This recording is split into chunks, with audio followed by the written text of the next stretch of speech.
It's Open House Thursday on Your View. Welcome to the show. I am Murayo Afolabi Brown. As always, I have the ladies with me. White Gay in the building. Yo, good How morning, you doing? good morning. Good to have you. I forgot to say on Tuesday that I met the ladies of Your View Pigeon. And I was very honored to meet them. I'm very happy to meet them. You know, it's one thing to watch the show. You know, to get connected for us, because you have to meet them. Yeah. So now that I met them, I'm now connected to the show. So I'm very happy that I met them. So shout out Abigail, shout out Uvi, shout out Chika, shout out Moyo. And Damilola. So shout out ladies. I hope Definitely they are watching. How are you doing, Mariam? I'm doing good. Happy to be back still. Getting all the love still. And so yesterday something funny happened to me. I went to the mall. First of all, how are Nigerians coping? I went to get some things at the mall. The prices are ridiculous. And then the mall in my own area, the Surulere Mall, I noticed many of the shops are closed. You know, prices are just crazy. You know, tiny items you'll be hearing 100 and something thousand. Like, do you understand what's like? I will check. Like, is there a dot in between? Man, there's a lot that Nigerians are going through right now, and I hope, you know, that things will turn out for the better. Yes, but then I had a funny experience yesterday. While I was standing, someone stopped me. I was like, hi. So this young boy in a jacket with a do-rag, like, hi, I like the way you're dressed. I said, thank you. I was like, what's your name? Meanwhile, my driver was standing there. You could see fire and brimstone coming out of the driver's face. I was like, why are you asking? He says, I want to talk to you about the Lord. The world is coming to an end, whether we like it or not. You're kidding me. You know, people are searching for glory and this, but I just want to remind us that, you know, in the end, little kid. And that's all I wanted to say. I was like, ooh, I love this sort of preaching, because he did not look like it. But he spoke the word of God. Isn't that interesting? A little boy? Well, yes, young boy. Oh, wow. They're catching them young these days now. Oh, that's really interesting. We're catching them fashionable. Fashionable and approachable. Yes. I went to the mall also yesterday to pick up a few items for my twins. Their birthday is coming up. And 4 items, and I'm spending, and I'm thinking, I have to ask the lady, are you sure this is the price? She said that's the price. So, for 2 shirts and... four shirts. I'm like, try to buy shoes? I will tell you which shop to go. I was like, what? Things. Are you sure? In this Lagos. Please tell us. Okay, please, I need to know that shop, because it's really, really ridiculous. For adults or kids? Kids. Oh yeah, I would love to have that. So, any plans for the weekend? We're not seeing you this.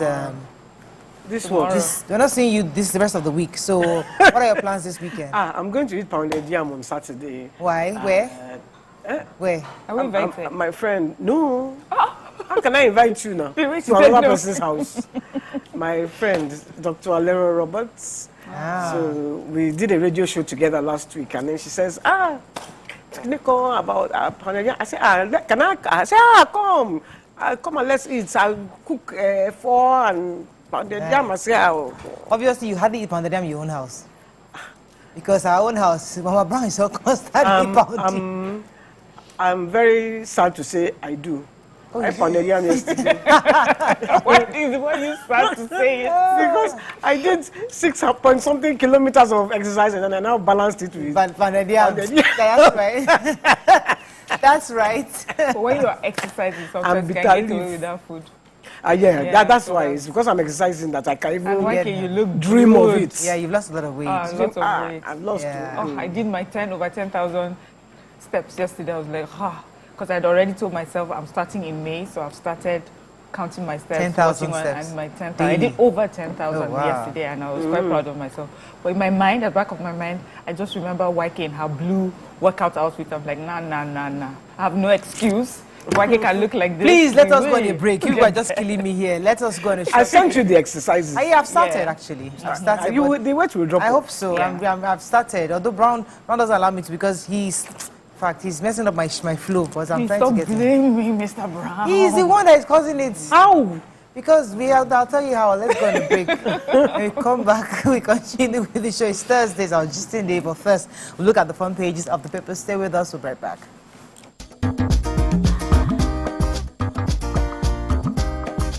Stay tuned. Your View will be right back.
Thanks for staying with us. We're going to start with the nation. Federal government promises living wage as NLC demands, wait for it, 615,000 naira per month. 17 northbound passengers burnt to death in Enugu bus crash. Payment of 2.75 billion naira to property owners on Lagos-Calabar Road begins. Let's see, family heads seek speedy Olubadan coronation as meeting with Ladoja. Okay, which story we're starting with in?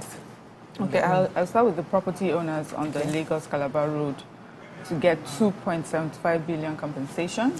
Yes. Owners of properties demolished to give the right of way to the Lagos-Calabar Coastal Highway are to get 2.75 billion compensation from the federal government. This is what the Minister Works, Dave Umahi, said yesterday.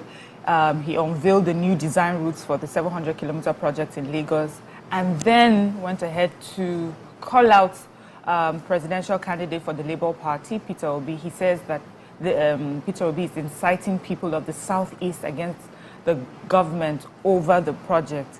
He said that he explains that affected property owners would be compensated, and he says that Mr. Peter Obi would not be in a position to fight for the ill-informed people he was inciting after getting them in trouble. So, reading is quite a lot, but reading from it, Mr. Peter Obi is saying that it is ill-timed. It's going to affect a lot of businesses. There's a lot of investment that went into the landmark property and beach. And this project, he feels that government is tuning off, what regular Nigerians are asking. But the minister is saying, that by saying these things, he's inciting them, he's giving them wrong information because government is going to compensate them. In fact, at the unveiling, a first batch of people were being compensated. So, and that this project is going to bring a lot of, good, because it is, as we know, it's supposed to connect Lagos to Calabar. So this is also a good project. Anyways, that's the back and forth. We know that we have many Nigerians who feel that this is ill-timed, but we also have many Nigerians who are looking at the big picture and saying that this is good. So the story now in between would be what government is doing to compensate the businesses, that will be affected by these demolitions, this project. Okay, so let me take the major headlines. So Labour is demanding 615,000 minimum wage for workers. If you recall, the president had set up a committee in January 2024 to review and negotiate a new minimum wage. So the vice president was speaking. The Minister of State of Labour, Minkiru Onyejoja, said despite the delay, the new minimum wage will take off from April 1st. So regardless of whenever they reach a consensus, April 1st is still going to be the takeoff date. But the vice president was specifically saying that their talks are ongoing, that workers should be patient, that they hit a gridlock with Labour on the negotiations, and that's why the committee has not been able to come up with a figure. However, the talks are ongoing, and that Labour is, on the other hand, asking for 615,000, according to Ajero, who is the Labour chair, who's saying that he has given federal government the deadline, saying that at this point, comrades, we want to inform you that the process of fixing a new minimum wage is still continuing. All parties have agreed 615,000 naira only before our social partners while we await their offer.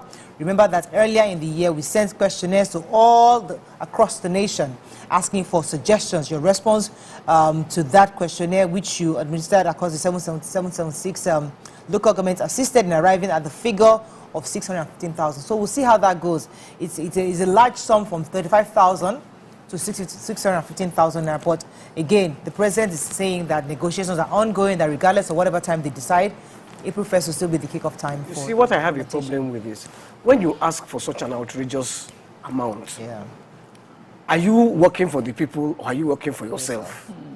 Because your government can never pay that. We know. So I'm thinking that it has to be some form of tactic that they are deploying. You know, sometimes you go to the market and the seller, you know, you ask for the lowest price or the seller will give you the highest price, hoping to see how you bargain. But it seems ridiculously high, but we'll see. Because when you say minimum wage is 615, what is the maximum wage now? And I'm happy that, I mean, Edo State Governor changed theirs to 70,000. So hopefully other state governors are they're working towards the 35%. But you see, when you say 615, it's not just government. You're talking across board. Do you know how many MS? Who can afford that? All right, let's have that story initially. It's about the Ibadan, the Ibadan. Yeah, the mortgages. So those are the Ibadan family compound heads. They all went to visit the Otun Ibadan of Ibadan land. That's the former Oyo State governor, High Chief Rashidi Ladoja. They went there, they greeted him and said thank you for all the help, because there's no time we come to you, you don't greet us, you don't hail us, and he had taken them to court because he said the reason he took them to court was because he thought when it was his own turn to become the Olu Ibadan, they would work against him. But that's now that he's seen that he's going to be, or he has withdrawn the suit, and that they will sign for the new Olu Ibadan to become to take his office as soon without delay. Like he gives us Olu Ibadan. It's Olu Ibadan. The Punch. Minimum wage, FG labor talks deadlocked, NLC defends 615,000 demand. Excuse me. School mourns 14-year-old British Nigerian killed in the London sword attack.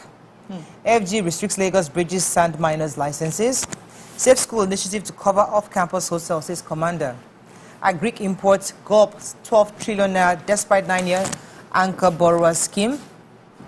Lagos uncovers under-bridge apartments where tenants pay 250,000 naira rent. FG gives fresh conditions for gas license. Government expenditure rose by 33% in February. And fuel scarcity, FG plans a 15-day emergency fuel supply. Okay, which story? Let's take one. Who took the sword story? I took the sword story. Okay.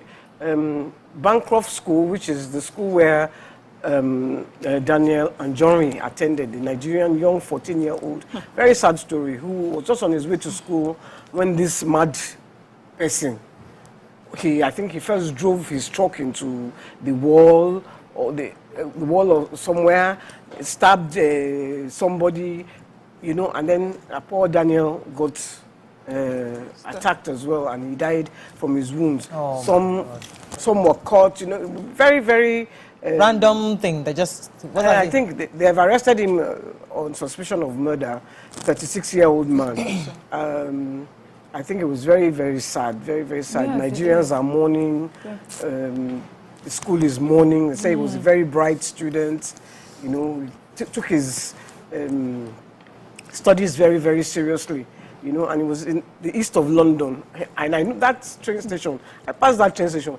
You know, you just hear this kind of thing, and you are just really scared that somewhere you pass all this. You know, poor thing. Poor sad. It's really sad. Let's go on a short break. When we come back, we continue with our review. Stay with us. We'll be right back. May his soul rest in peace. Amen.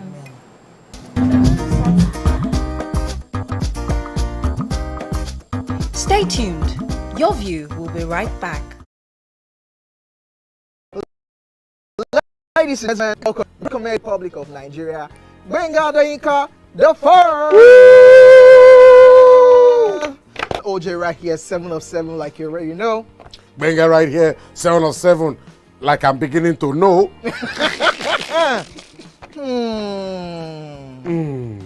It's now time for the question. You don't scare me one bit. Bata bata, I go drink. So. Okay. So now one chance for Inter. My first question. Do you remember the names of the winners of that edition of StarQuest? Of course I do. Why do you? And I hate myself for this. Because I have this question for you. Final question. No. Where outside Nigeria and what year? Think you're the only one that can be wicked. I am thinking, because I know back in the day. Don't think. Answer my question quick. You are thinking too much. I don't like it. The UK. Final answer. Okay. I said, God, please, let me to perform outside Nigeria. Wait. And God gave me a show in Ghana. Drink, my friend, drink. I don't overthink this thing. See where I can. Yes, you overthink them. I would say you should catwalk. Let's catwalk now.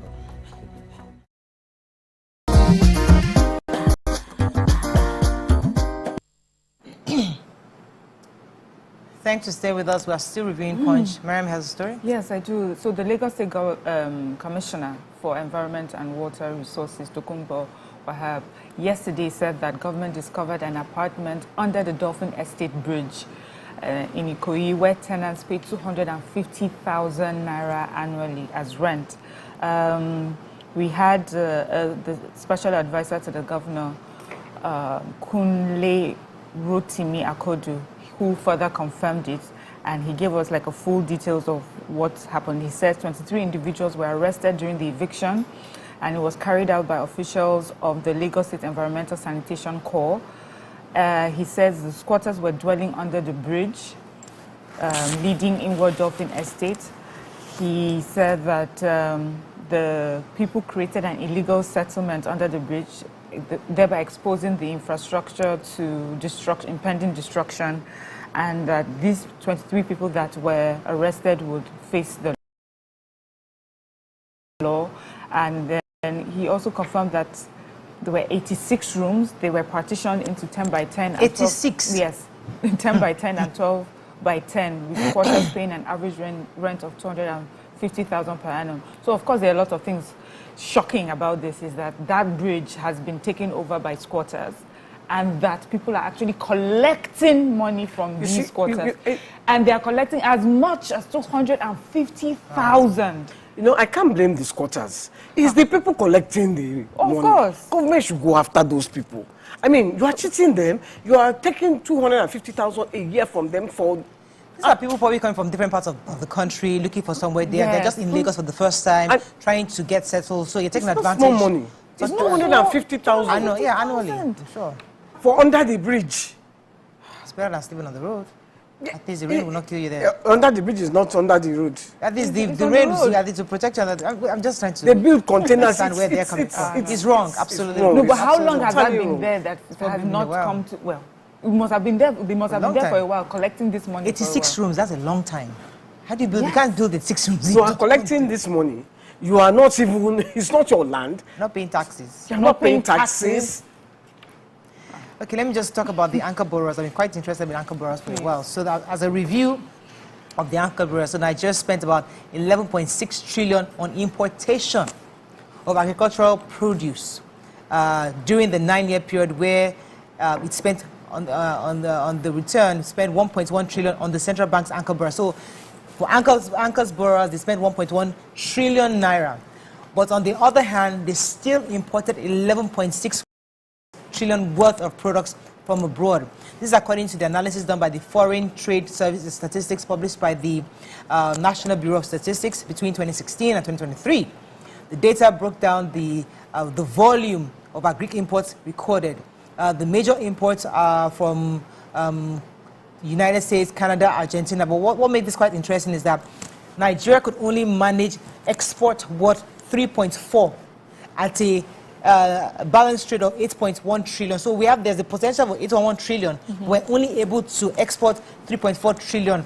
Just letting you know that the anchor borrowers, yes, the intention was great, but it wasn't fantastically successful because we're still importing a huge chunk of our products. The idea was for farmers to be connected and linked and anchored to the manufacturers who need their produce. So to have them to sell locally, but many of them are still exporting. So there's a lot of issues with that, but I'm hoping that the intention which was created for can be achieved with better policies, measures in place for it to move forward. I just wanted to take this short story in the Punch as well. The minister has directed the approval for sand mining beneath the bridges in Lagos State should be restricted to a minimum of 10 kilometers from the center of the bridge. He said some are doing 1.2 kilometers, so it's affecting the piles and it's really dangerous. So he said it has to be 10 kilometers away from the bridge. I think that is so important because the bridges collapse. Did they have to tell you?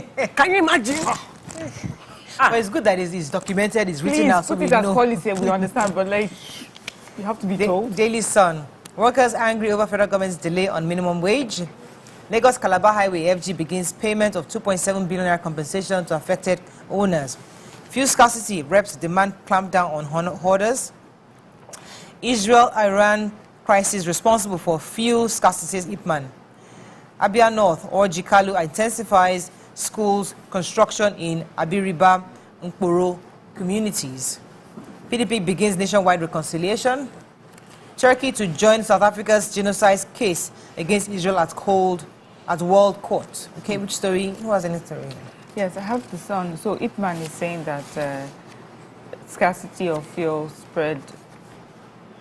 The scarcity of fuel that we're experiencing right now it can be blamed on the Israel-Iran crisis, and that it's affecting transportation, logistics because of the crisis happening in the Middle East. And he says that NNPC had increased efforts to alleviate the situation. They've opened up their depots to ensure steady supply of products, and that these products, other stakeholders are just saying that government is doing what it can, to alleviate the issue. The issues in the Middle East is what is causing this. So I just hope we'll get to a point, especially for a country that, we excavate crude oil, and now we have a refinery that very soon will come up that would not be caught up in these, this crisis, how it will not affect us so badly. When we had the Ukraine war, the Ukraine-Russia war affected bread for some reason, flour and wheat for some reason, and here we are now struggling with petrol shortage because of the crisis in the Middle East. I understand that these crises that happen globally affect the world one way or the other, but as a country that we have crude oil, this is the more reason why we need to work on refining our products and making sure that we're doing a lot of local production.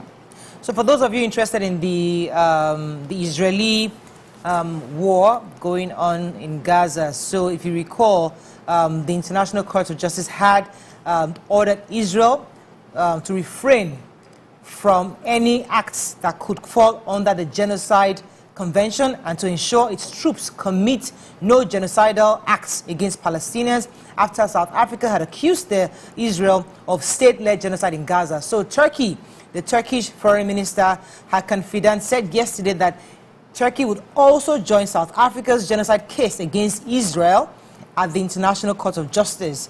As you also know, Israel and its Western allies described the allegation as baseless, and the final ruling in South Africa's ICJ case is in The Hague will be awaited from The Hague. Okay, so there was a terrible accident on in Enugu. By the Maduka University. An 18-seater bus plunged into the fence of the Maduka University, located at Ekwegbe in Igbo Etiti local government area. The bus, the police said it was speeding, high speed again, and then he now plunged and the car caught fire. 18 people, 16 were burnt to death, 14 male and 2 female. 2 were No, it's really terrible. Yes. Because there were 18 people, 2 sustained injuries and have been taken to the hospital. Oh my and God. they've given, because they can't identify the people, so they've given a phone number, or 2 phone numbers. So I'm going to read out those numbers. If you're looking for your person, 0809 888 0172 or 0808 667 1202, or send emails to info@enugupolice@gmail.com. Very, very sad. I hope I read the numbers out slowly. They can always record, and they can always record. If you're looking for family members, they were in. Check those calls. Very, very terrible. They have to stop these people from speeding. You tell them to do road. You do road and they speed on the road. If you don't do the road, you slow down. I I don't even know what cars, to do. You know, cars that do public transportation that are unable to go beyond a certain speed limit. That's what happens. We need to do local production of cars, since we know that Nigerian drivers don't seem to understand these things. Moving on now to Vanguard. Can we just start making noise? Yes, now. This third mainland bridge that they just fixed. Do you know how many accidents have happened between the time it was fixed? Yes, that's happening, that they're recording. People are just speeding. Flying over the bridge. I say one car passed me on Sunday. If they don't fix car, you fix road, you complain. Fix road. They are speeding and killing people. You know there are cameras there. Yeah. I don't think they have enough, because by now they should have been giving people their bills. Okay, let me move on to Vanguard very quickly. Labour gives federal government May 31st deadlines for minimum wage. Banks close 2 million accounts over BVN and NIN. Nasima President Oye to speak at Vanguard Economic Summit. Insecurity Matawale urges US to share intel on terrorism banditry. And May Day governors promise better working conditions, pay rise for workers. So let me take the, you have a story? I have a story. Okay, go ahead, please. Okay, so Minister of State for Defense, Dr. Bello Matawale, hosted the Assistant Secretary for Defense for African Affairs at the U.S. Department of Defense, Jennifer Zakrisky, and her team at the Ship House. And one of the things that he talked about was that there needs to be intelligence sharing between Nigeria and the United States of America in order to fight banditry and terrorism in the country. And then he listed areas of possible collaboration to include intelligence sharing aimed at bolstering the fight against insecurity. So he mentioned that there's sometimes that the U.S. will send early warning to its citizens in countries where there are crises, and that he says those intelligence can be shared with Nigeria as well as a warning for impending attacks. So you remember sometimes we'll just be sitting down quietly, we'll hear that America has sent a memo to its citizens saying they shouldn't go to a certain place, or they've heard certain news. So they are doing it above our heads, meaning that even our intelligence or our DSS is unaware that this information, America has gotten this information, which I find completely rude. I mean, if you're living in our country and you have information that there could be, you should share it. It's sort of, an attack, you should share it with our intelligence unit. I mean, also, it means that we need to do better. Outsiders should not know before us what is likely to happen in our country. But anyways, the Minister of State is saying, please make sure that we have... They don't want to spoon feed us, and maybe they don't trust who they can give this information to before it's turned around. Let's not speak for the US. Anyway, we don't know. We don't know. We're just giving possible scenarios. Was it not? Was even the office of the NSA? I mean, what is it? Yes, that guy escaped. Who? The Binance guy. He was here now. He escaped. He said he was going to Moscow. But they've caught him now. They caught him in Kenya. I'm sure the Kenyans are just giving like we caught Nnamdi Kanu in Kenya, so we have a relation with Kenya. So Kenyans can give up. Nnamdi Kanu's case was totally different. Nnamdi Kanu had to run for his life. What I'm saying is that we have a relationship with Kenya. So if you go and run to Kenya, you will get caught. Nigeria has a that's because he made the mistake. If I run to another place, actually Kenya. It's half Kenyan. It's actually half Kenyan. Let me take this last story. Commercial banks in Nigeria closed over 2 million bank accounts in the first quarter of 2024 in effort to clean their books of the questionable accounts and comply with regulatory orders on linkage of bank accounts to national identity number. This is contained in a report by the Nigerian Interbank Settlement System, NIBSS, which also indicated that the number of inactive bank accounts grew month on month by 4 million. A bank account is classified inactive when it records 0 transactions, including deposits, withdrawals, transfers, for 6 months. Yeah, I have one of those accounts, so I'm sure it's been closed already. Okay, I think that's all we can take on front page view. There was a story that caught my attention in The Guardian. Okay. I wish I could take it. PDP chid Ayedatiwa for budgeting 5 billion naira to renovate daycare centers. I'm not sure what that means, but I'd like to read that story. But unfortunately, we don't have time. Important.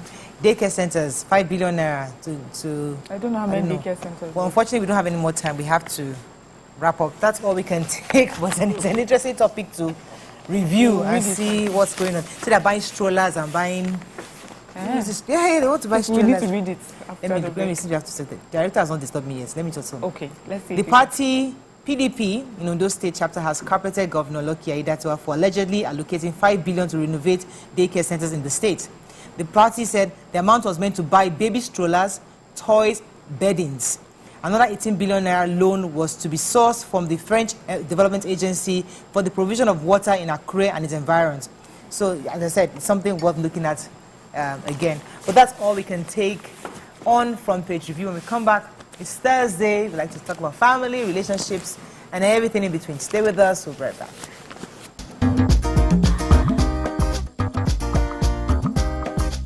Stay tuned. Your View will be right back.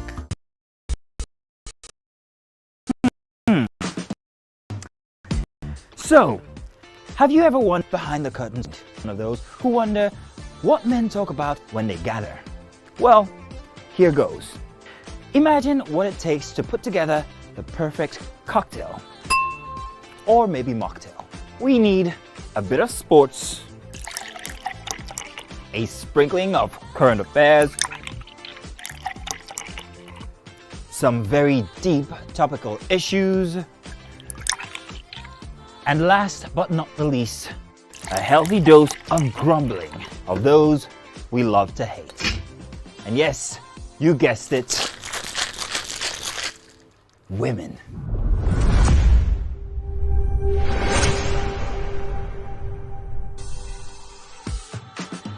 So, if you catch the drift, then you're onto something. We will provide you with the right insights into most of your curiosities, right here within this beautiful cocktail we call the Black Table.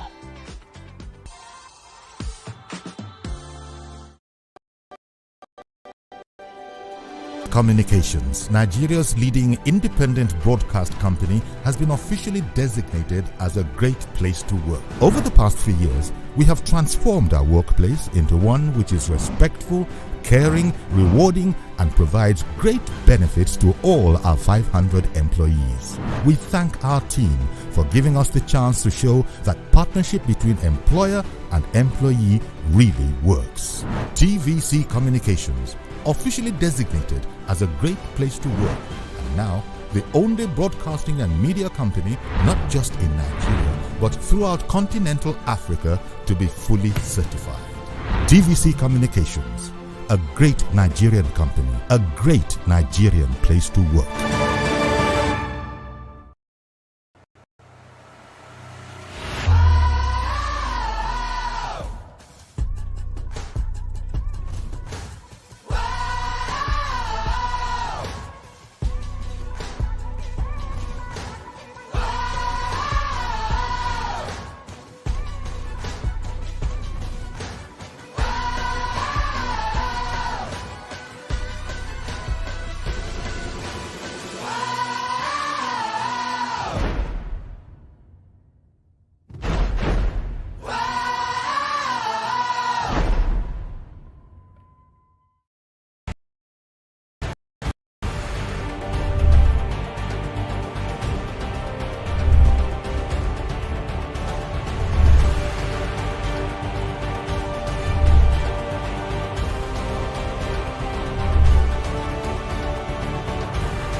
Doubt and fear doesn't occur at the canvas, it shows in the canvas.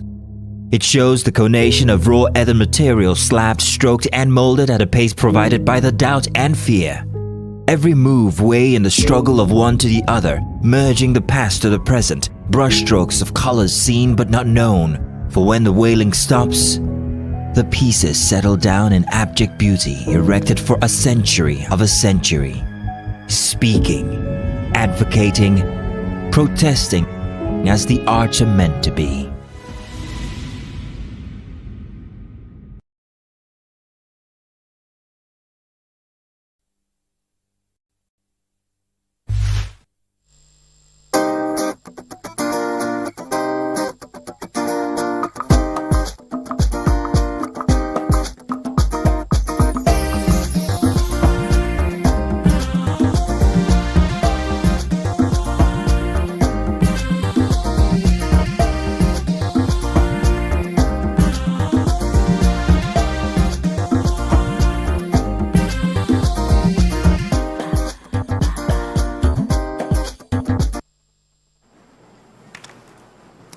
Thanks for staying with us. So, as I said, today's our Thursday show. We call it our Open House Thursday, where we discuss things out there, family relationships. And today we're talking about being body positive or body shaming. There's always that thin line. Everybody wants to be slim, everybody wants to look healthy, everyone wants to look trimmer. But also, everybody wants to be confident in who they are, regardless of what kind of body they carry. And there was a video that caught our attention where young people, perfect Gen Z group, and we're having a young man who seemed to be quite disturbed by a fat person being called fat. She's fat. The fact that he accepts what the society is saying, that you have to look a certain way to be attractive. So in his own mind, he feels that a young person should be slimmer, a slim person is attractive, and fat people aren't. And the young lady, on the other hand, who seemed to be the person who was, she was slightly plus size, and she was trying to defend the fact that she's confident in who she is, and her bigness should not define who she is, her character shouldn't define her character. But when we saw this back and forth with these two people, it was an important conversation to have, because the truth is that there's always that part of we raise our children to be confident in their own skin, regardless of what is around them. At the same time, we also raise them to be healthier, to make right, healthy decisions. So how do we marry both? So some people, unfortunately, they can't help it. They're plus size, or they're big. They were born with, they said big bones, or they were told not to say they don't like big bones. But they are born in that way. And I know a family trying hard to help their son lose weight. I mean, I feel bad. I see the kid walking. My kids are in the room and in the house, and I see this kid on the road. I'm driving home from picking up the kids in school. The kids are in the car, and I'm seeing their neighbor who he's made to walk. He's a kid, he's a baby, but his parents are scared. They don't want him to be met with society that will be embarrassing him or body shaming him. So they're letting a little cute boy to walk home, sometimes, and he's asking to ride his bicycle because he wants to lose the weight. So are we putting too much pressure on these kids, or what do you think about this whole thing of losing weight or being body positive in your own skin? Let me start with you, Mariam. Okay, so you know, I understand body positivity, and I'm for it, and that's because although it's a lot of people who have a lot of weight that have carried that mantra, which is, I'm who I am, I'm happy, and I carry it with pride. And it's coming from a place of abuse and shame, where if you're plus size, it wasn't always that way. There was a certain period, you're plus size, you're just seen as, like, you're lazy, you eat too much, you don't really care about yourself, you know, and that is what it connotes. So it's not just the fact that you're fat, it's the fact that you are fat because you are lazy, you don't want the best for yourself, you're not doing, you know. So people are standing against that, because we have people really who are working out, who are eating well, but they carry more weight than others. There are body types or body shape types that, you know, just makes you fuller than another person. Now, I haven't said that. There's something I'm seeing now on the back of this body positivity, where a lot of us are just Well, it's body positivity. So I'm going to eat anything I want, eat junk, even when it's not healthy for me. I would not exercise. I won't do anything because we are body positive. I think those are two different things. We have people who are healthy, doing their best, but this is their body, and this is their body at its healthiest. And then we have people who have just let themselves go so that they can fall under the bandwagon of body positivity. And those are the people I feel, sometimes we speak to, which is, remember, your health is important. Your heart, your kidney, your lungs, those are important. Whatever lifestyle, whatever size that you are, your lifestyle is important. And that also goes for, slim people who, unfortunately for them, which it may look like it's a good thing, you get away with not being called fat or being condemned for your size, but you don't have the right lifestyle. So your body covers all the mistakes that you're doing. You're not eating well, you're not exercising, but somehow you're slim, and then the effect of it catches you, out of the blue. And people are wondering, but she's so slim, but you haven't been doing the work. So for me, it's really about healthy living. I know people will say, oh, you'll die anyway. We understand everybody will die, but while you're living, are you living well? Are you healthy? And for me, I've seen lots of confident, big-bodied girls, when we're growing up. You know how it is. You don't even need to work out so much. Everybody had a particular shape. They carry themselves with so much confidence. There are some clothes that you wear that just sits better even on someone who's big-bodied. And I would like to see someone in that body carry themselves with confidence. And for those who always call people out just for the fact that they look a certain size, not for their lifestyle.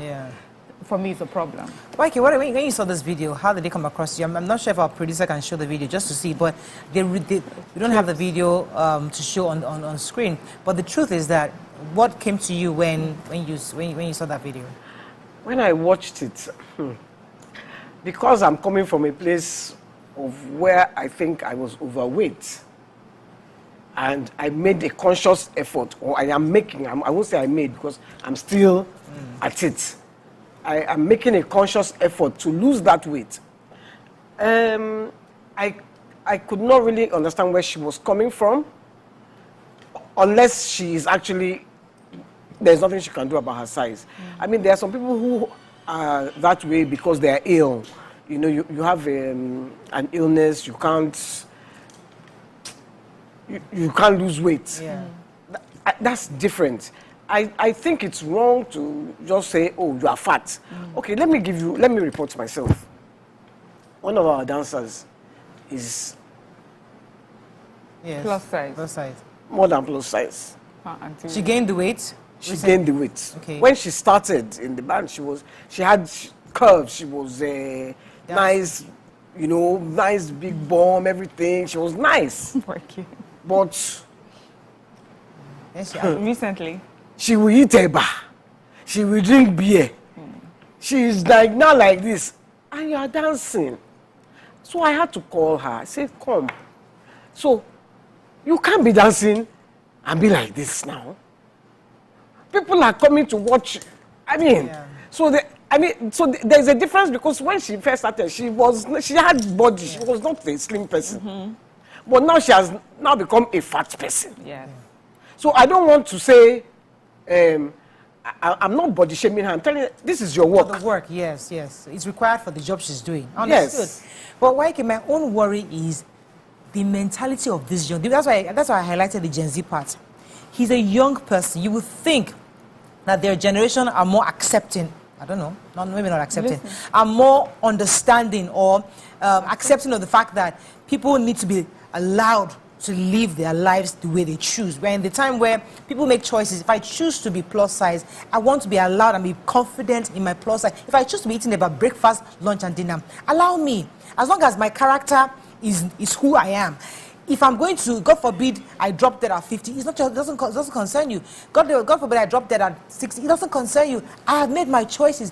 When do we get to the point where, as Nigerians, we accept adults on their choices for who they are and what they've become? Why do we always make it a point to say, oh, that person's attractive, oh, that person's not attractive, oh, she's big? Must we always label people? That's my worry, because for a young man like this, to outrightly say, she's fat.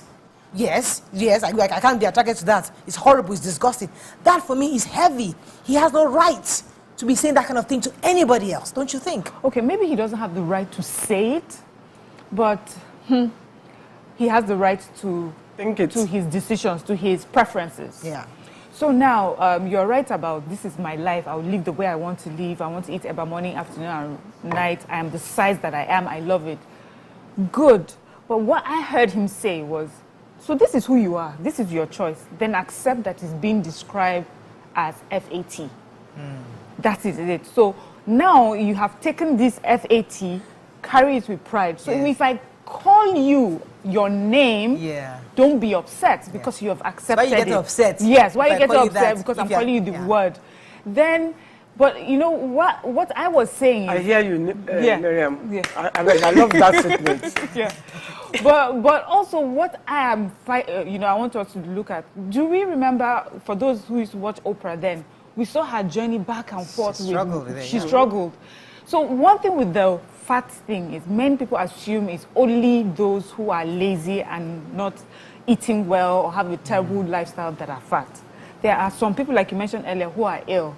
And with science and everything that we're seeing now, we also notice that there are different kinds of issues that people have. Is it insulin resistance? So many things. Our lifestyle is changing. Now, contraceptives, some people have said that. Then also the kind of food that we eat, whether we like it or not, additives, preservatives in our food, in making our bodies react differently, to food. Food at first was meant to nourish us. We get it from the ground, we eat it, it nourishes us, we move around. Now we get foods that have been pre-packaged and all sorts of chemicals put in it to give it its color, to give it its taste, to give it its whatever. We ingest that. Not only do we end up looking fat, we also end up really sick and we're constantly in the hospital. So the issue for me, body positivity, is about those who are accepting their curves, who are accepting, their bodies, not because they're unhealthy, but because this is who they are at their healthiest. Now, I do a lot of book reading, like in schools where there are, people of Caucasian people. And I find that they are quite smaller than we are. Even when they are tall, they seemed, we don't say big bone, but they seem quite small boned. And I know that if you, as a black Nigerian woman, if I were to be in that space constantly, even if I was working out and everything, I may constantly feel as if I am big or bigger or fat, but really my body type is just not the same as their body type. So for me, that is body positivity, knowing that I'm a big Nigerian woman, and even if I stand beside a slight or slim, lean Oyibo woman, it doesn't mean that I am it doesn't mean that I am unhealthy, does not mean that I'm fat, it just means I have a different body type and I'm positive in that body type. My worry, however, YK, is the fact that this thing we're talking about has started to affect our children. Kids are bullying their friends because maybe their friends are fat, they're big, girls are conscious of, I don't want to eat this, I want to lose weight, and I'm thinking, what are you talking about? Eat food. Yes, you get to the point where you not start being conscious. It's good for you to be conscious of what's healthy and what's unhealthy. But the truth is that we're not allowing these children have ice cream excuse me, have ice cream at their own discretion or when we think it's right for them to have ice cream. Right now, there's a lot of restrictions here and there. You can't do this after. I mean, which is fine, but I hate the fact that kids are now comparing each other. They're now body shaming each other because of this. No, I mean, I saw this family somewhere. The children were fat. I'm sorry, they were big. The neck was like this. And they were eating hamburger. And they were eating, and I was just looking. What? You don't think these children should be on a diet? So am I going to say that the mother is encouraging it now? The mother is encouraging, because I'm not saying diet, but please give them the healthy food now. They were eating hamburger and they were sitting down, and I was just looking and I was saying, we have one culture in Nigeria. No. Where? When that child grows up, because you see, your size starts from when you are a child. Okay. Mikey, wait, then pause. I have a call. Been holding for a while. Just 1 second. Samuel, thanks for calling. You're live. Hello, good morning. Good morning. The issue of this body shaming and body positivity. I like what Miriam said. The moment I have decided to accept whatever I am, I think I should be able to build the stamina within me to stand whatever comes from outside. It's more like, okay, my name is Samuel, and then you call me Samuel, and I became angry about it. I feel the whole issue of body positivity, it starts from you as an individual. You accept who you are, you carry it with pride, and whenever anybody from outside tries to attack you from it, already you've known this is who you are. So you won't get upset with whatever comes out around from anybody.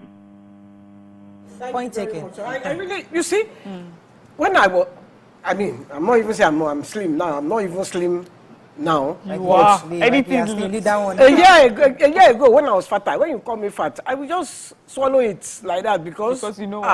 I know that the young that's waiting for me at home, nobody is enjoying it but me. For some children that get this big, it's not their fault. They're eating the same thing other kids eat. So I mean, I know that there was a particular kid that I was telling his mom, don't stress yourself. The boy will lose the weight as he's going, because she was so worried.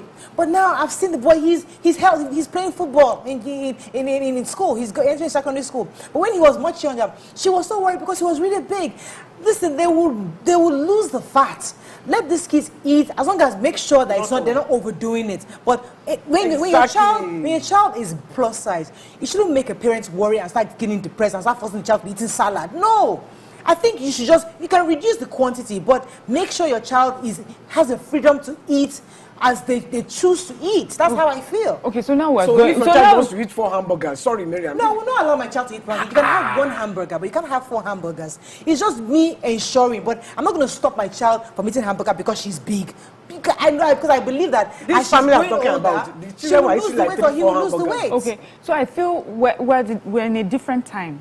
There used to be a time where we ate mostly food from the ground, and then we would have Coke when you have soft drinks when you go to a friend's party, and you'd be excited about that. Or one weekend, your parents get you ice cream. But now you have ice cream in your house. Mondays to Sundays, you go there, you fetch a little after food. After that, you have cake. Then you go to school, you have talk shop, you eat everything. Then you come back again. So we are eating more junk, and our children are eating more junk than we are. And the effect on us is even different for them, because we have built some sort of, muscle and whatever from eating well as children. Our parents fed us well.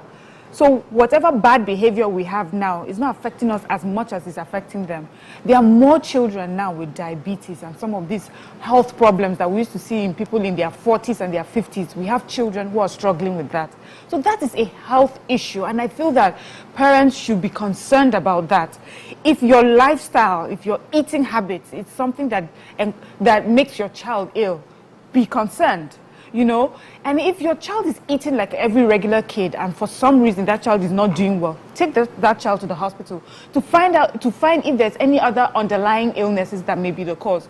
But let's just say you are, there's a way. Okay, look at Mariah, and let me use Mariah's body type. Mariah is full-figured. She's a figure 8. She's bodied here and bodied here. Exactly. Stop describing me. And then her waist is and really then small stomach again. Thank you. Then you now have someone beside her who has nothing. Okay, please, give me a show. Get out. And then you have someone else who does not have that body type.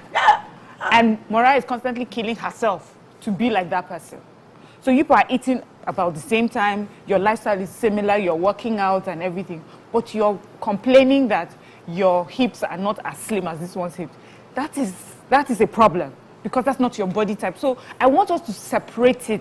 Body positivity is not about encouraging bad lifestyle. Behavior. It's not about encouraging our children to keep eating junk. There's this very popular person that puts his child up on social media. That child looked quite unhealthy. Even the father himself, sometimes when I see him, I'm like, how does he breathe? And this child, you could hear him breathing heavily, and was still eating a lot of food, and they were celebrating it. There's a culture we have in Nigeria where we give our children so much because we feel that it shows that we are finally arrived. We are now rich people. Let me go on a but break. Please, I was just going to go there. Don't sabotage your child's health for that. Now, to show that you're rich is that your children are eating healthy foods. That's all. Let me go on a very short break. When we come back, we wrap up on this. Stay with us. We'll be right back.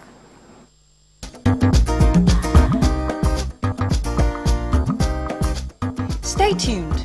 Your View will be right back. Dreams become reality when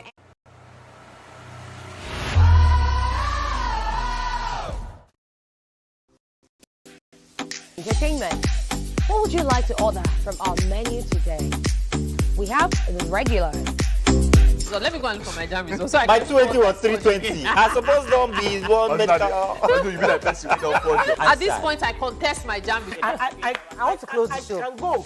I can. Okay, that's all we can take. Eje, can you close the show here for that long? Ladies and gentlemen, number one unavailable by Davido featuring Musa Keys. We also have today's chef special. Yo, shine, shine, shine, shiny, yeah. Say recap done, and it's time for number one on the countdown. One of Nigeria's hottest artists right now, his name is Rema, and this one is called Charm. Check it out. Another.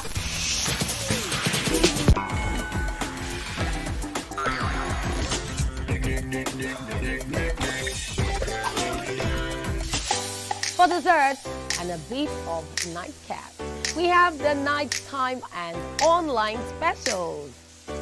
I want to start the gym, yeah? But do you know one thing that's actually keeping me back? You should start the gym, though. You're getting fat. Cricket.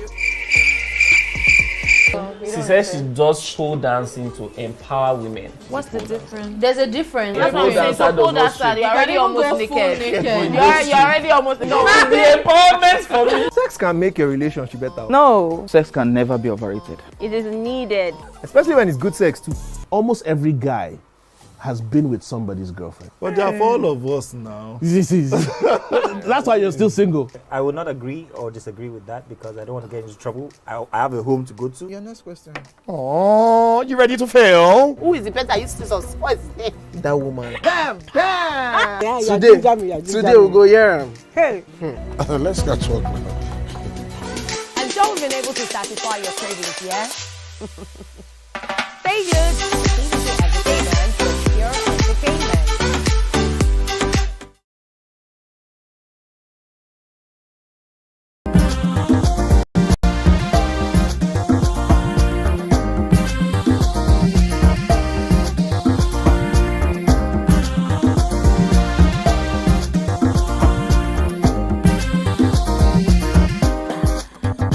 Want to read the message?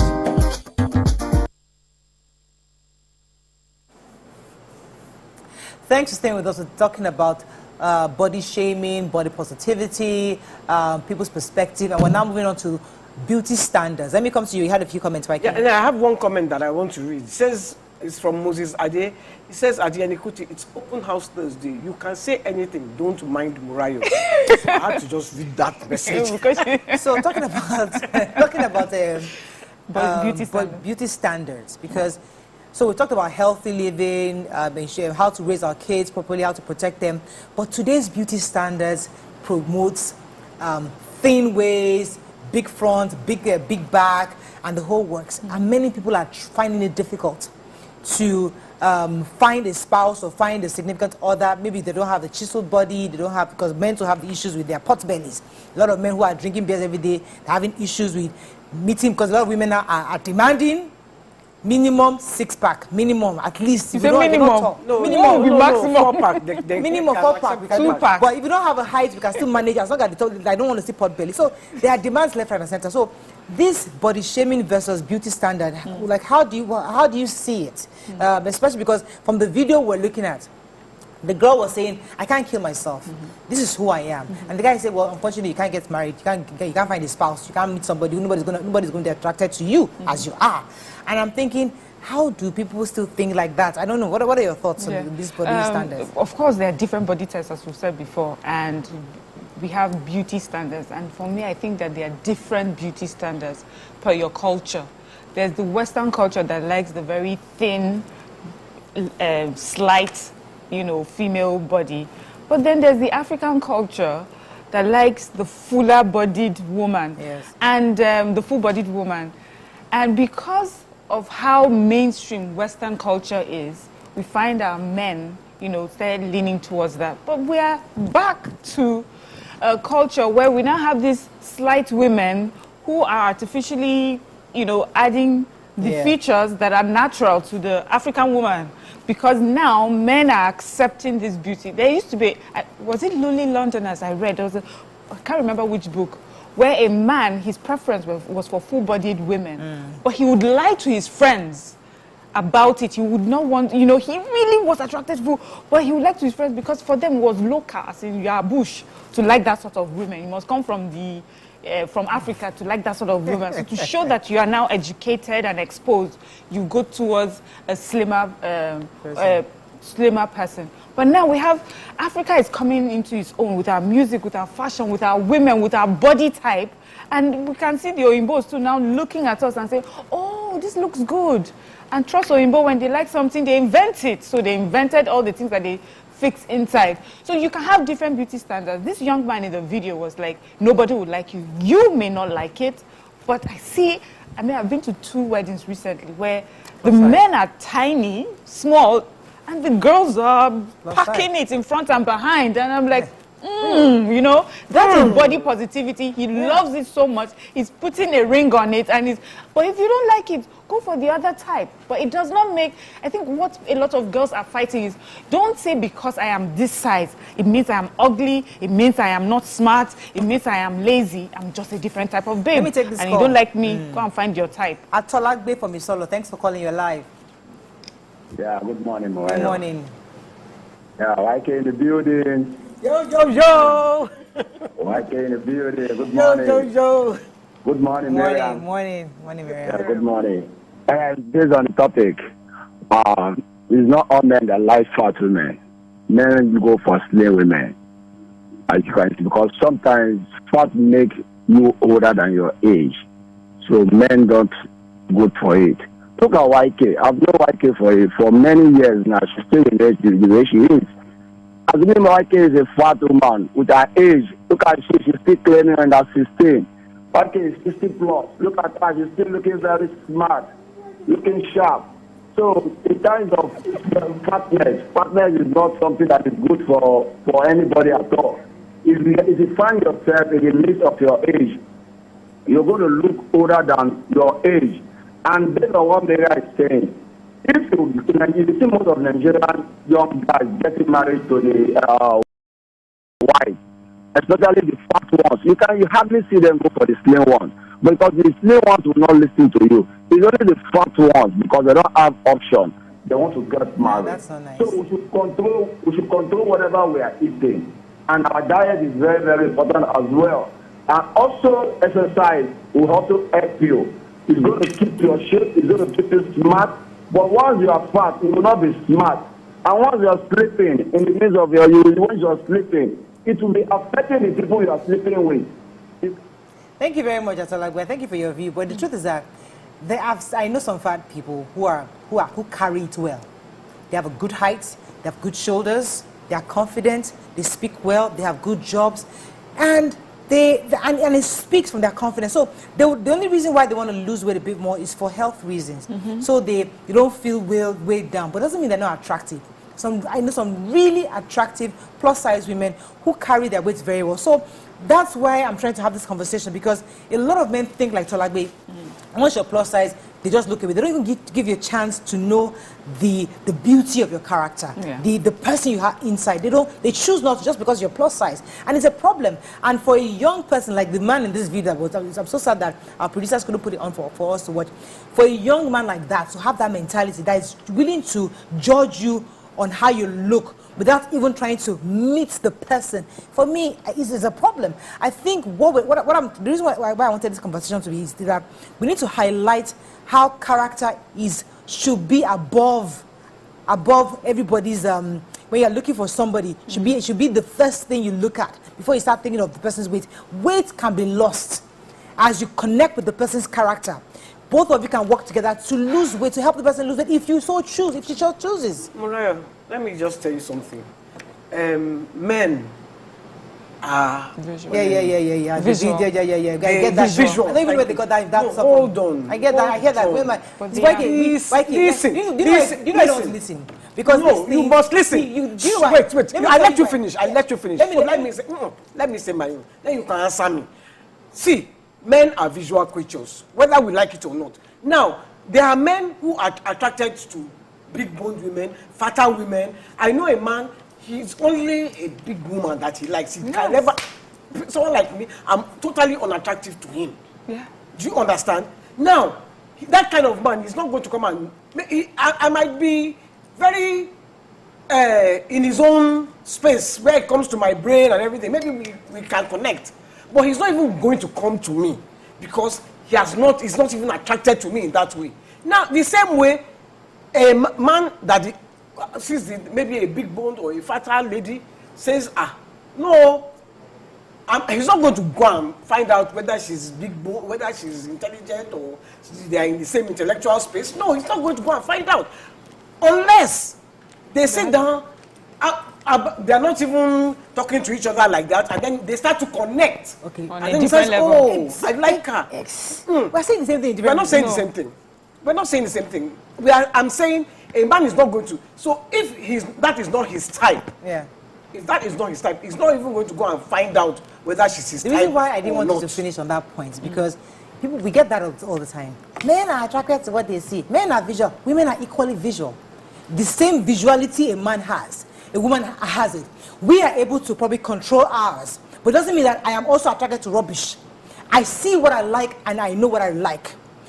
So I don't want us to always make it look as if only men are visual. We're both visual, number one. Number two, the reason why I was saying the same thing is that there's a possibility if a man who is visual sees somebody who is plus size, he's not automatically attracted, no doubt about it.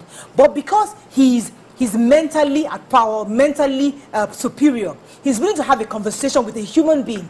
In having that conversation, you realize that this girl is actually a good person. And gradually, the attraction begins to build. So initially, yes, you didn't see her as somebody attractive, but eventually to build. So what I'm trying to say is that we must encourage our men to be willing to look above and beyond, oh, I'm a visual person. Listen, put that aside for a second. Judge the person according to who they are. And then you can decide you don't want to be with that person. But we shouldn't always continue that men are visual. Women are equally visual. Even if a woman is visual, let me ask you a question. Yeah. Will you look at, I remember your bucket list now. I remember your bucket list. Yes. Tall, dark, handsome. Yes. Why did you say fat, short? You didn't. It's my own preference. There was a guy that So there is no way a short, fat, no matter how intellectually in the same space he was with you will look at him and when he starts to talk to you, you say... There are different factors, YK. If I was looking for money, what if I was looking for money? I'm not interested. But if you are looking for money, that man will look like Denzel Washington. So it is what you are looking for now.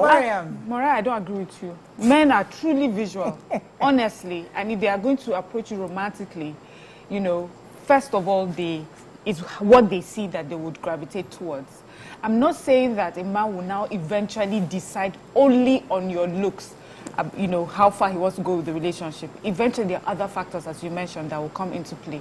But with women, as visual as we are, when we want to be with someone romantically, the looks is not number one. We may see you, we like you, and then when you open your mouth and say something, we're like, please go away. A man is willing to let a lot of things go away if you look a certain way. Yeah. You are talking, you're not making sense, but she's fine, sha. You say something, you insult, you do that, but she's fine, sha. It takes him to maybe level 5 of your bad behavior before you say, see, with your fineness, be going. A woman, she looks at you, you have six-pack, everything.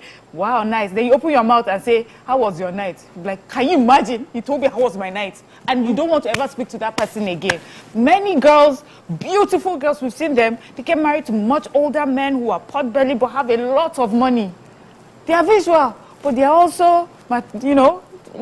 So that's how it works. Materials. Yes. Samuel, the holding from Jos. Thanks for calling. Sorry for keeping you. Samuel. Yeah, I'm with you. You're live. Go ahead, please. Good morning. Morning. You see, this body of the city. You see, like in Africa, we say beauty is in the eye of the beholder. You see, if you have a body that starts as cow, and your bad character is way better than that body, that is why you are doing yourself of harm. But you are fat, but your character, good character is better than your body. You see, there's no reason men would be away from you. What you should do is this: don't watch what you eat. Your lifestyle should be positive. We're not talking of fat people. Let it be more positive than your body. You see, you'll be attracted to it. But in a situation where you are fat and you don't even have value to yourself, you are not adding anything to yourself, anything value to yourself, that is where you remain fatter, quote and unquote. But you have a body that is as fat as I said, as fat as how. But your positivity and your character, your positive character, your lifestyle, everything about you is excellent. Your body will be subjected. So your character will speak about your body. Honestly, in fact, it's not easy to be plus size in this part of the world because the kind of thing people say to you, I mean, I think that's a bit much. I mean, so don't you think society judges plus size people too much, way too much? And I think it's rather unfair. I think, you see, bigger women in this part of the world have it better than slimmer women, because I used to be very slim. I used to be extremely thin, not even slim, thin. Men will be more attracted to that was back then. Now I'm talking about now back then we like plus size. I'm telling you, the Gen Z guys like bigger girls. This boy that was talking on the video is Gen Z. He's one of the, I don't know if he's Gen Z, it looks millennial, but most of these boys I see, they like bigger girls. And that's why I also say they look at these older women. They like you full-bodied. For them, that's the epitome. All the people that they are looking at and following, all the Nicki Minaj's, the Megan Thee Stallion, all of them are big. And those are the ladies, the pictures that they put on their walls or put on their phones. So that is what they're appreciating now. When I was growing up as well, I was really thin. Nobody cared for me at all. The girls that were, you go into a place, you go into boys' school, the girls that the boys will rush were the curvy girls, you know. So we're talking fat is different from Anyways, bigger we have to wrap up on babes. this topic. We have to wrap up on this. But I think bottom line is the truth is that everybody wants to be healthy, right? Nobody wants to walk up the stairs breathing hard and saying, feeling helpless or feeling tired. So we understand the need to be healthy. But also, because I'm speaking from the side of plus size women, we don't want to be body shamed. We don't want people to be calling us FAT. We don't want people to Can I ask you this question? Yes. I've watched you diet. I've watched you go from this to this. It's not just because you self want to look attractive now. You self want to look in the mirror, put on clothes and say, man, yeah. So it's self-love. Let me get there. Don't tell me. I made that decision. Nobody put a gun to my head and said, Muriel, go and lose weight. I made a decision that I will begin to lose weight before myself. And I saw that from observing, from looking around. It was my decision. It wasn't like you. You didn't put me under pressure to go and lose weight. You didn't say, how fat you're looking, go and lose weight. Nobody said that to me. Nobody said that. So I'm saying, but you said it to yourself. So if they call you at that point, someone says you are fat. You still love yourself, yes. Whether they say you are fat or whether you are fat or not. My daughter, when she will look at me, she will say, look at your one pack.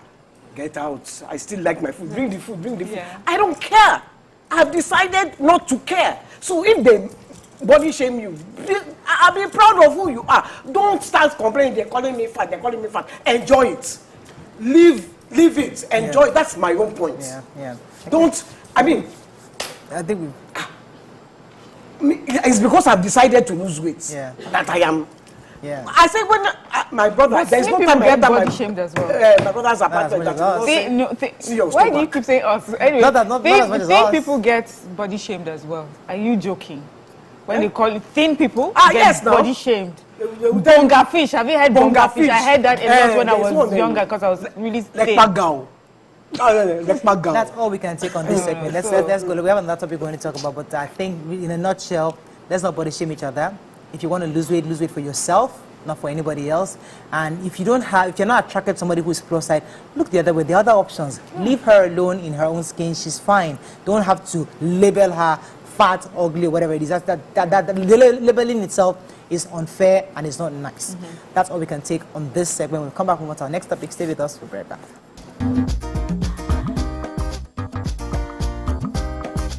Stay tuned. Your View will be right back.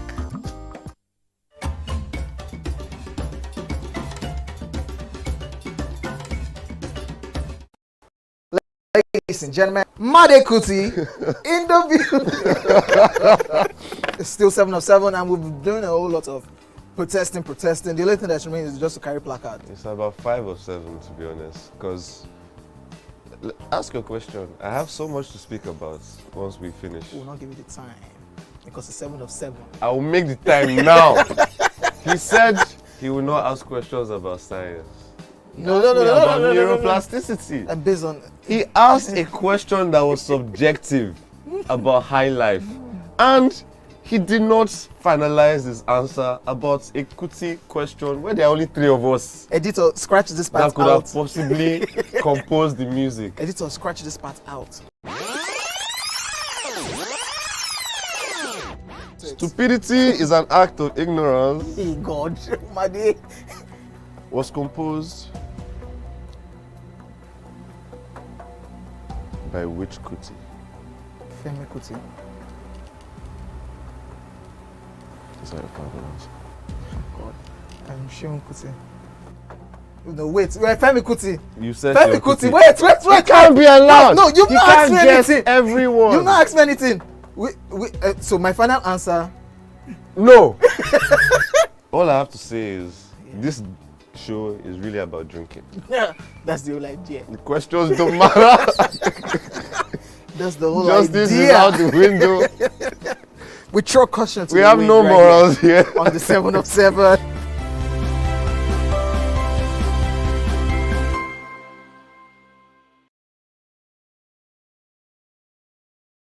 I live in Lagos, inside Lagos.